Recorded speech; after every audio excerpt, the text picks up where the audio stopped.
వెంకటేష్, అనిల్ రావిపూడి కాంబినేషన్లో తెరకెక్కిన సంక్రాంతికి వస్తున్నాం చిత్రం సంక్రాంతి కానుకగా జనవరి 14న ప్రేక్షకుల ముందుకు వచ్చింది.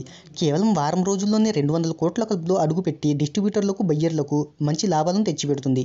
ఇక ఈ చిత్రం 8వ రోజు కలెక్షన్లను తెలుసుకోబోయే ముందు ఒక చిన్న రిక్వెస్ట్, మన ఛానల్లోని వీడియోస్ చూసి నచ్చితే సబ్స్క్రైబ్ చేసి లైక్ కొట్టి షేర్ చేయండి.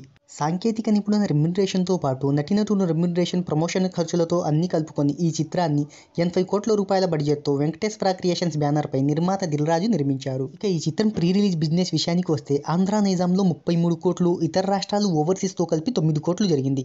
ఇలా ఈ చిత్రానికి ప్రపంచవ్యాప్తంగా 42 కోట్ల బిజినెస్ జరిగింది. ఇక ఈ చిత్రం లాభాల్లోకి రావాలి అంటే 85 కోట్ల రూపాయల షేర్ను సాధించాలి. ఈ టార్గెట్ను కేవలం 3 రోజుల్లో ఛేదించి లాభాల్లోకి అడుగుపెట్టింది సంక్రాంతికి వస్తున్నాం చిత్రం.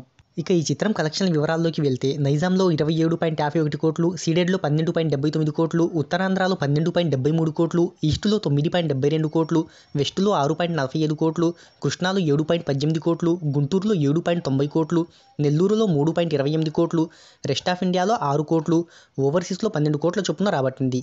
తెలుగు రాష్ట్రాల్లో ఇప్పటికే 160 కోట్ల గ్రాస్ వసూళ్లను రాబట్టింది. ఇక ఇప్పటికే ఈ చిత్రం 80 కోట్లకు పైగా లాభాలను తెచ్చిపెట్టింది.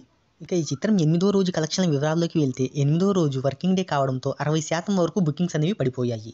మంగళవారం వర్కింగ్ డే అయినప్పటికీ మంచి హోల్డ్ను చూపించి 8వ రోజు 8 కోట్ల గ్రాస్ వసూళ్లను తెచ్చింది. ఇప్పటికే ఈ చిత్రం మంచి లాభాలను తెచ్చిపెట్టింది. ప్రస్తుతానికైతే చిత్ర యూనిట్ సక్సెస్ని ఎంజాయ్ చేస్తుంది.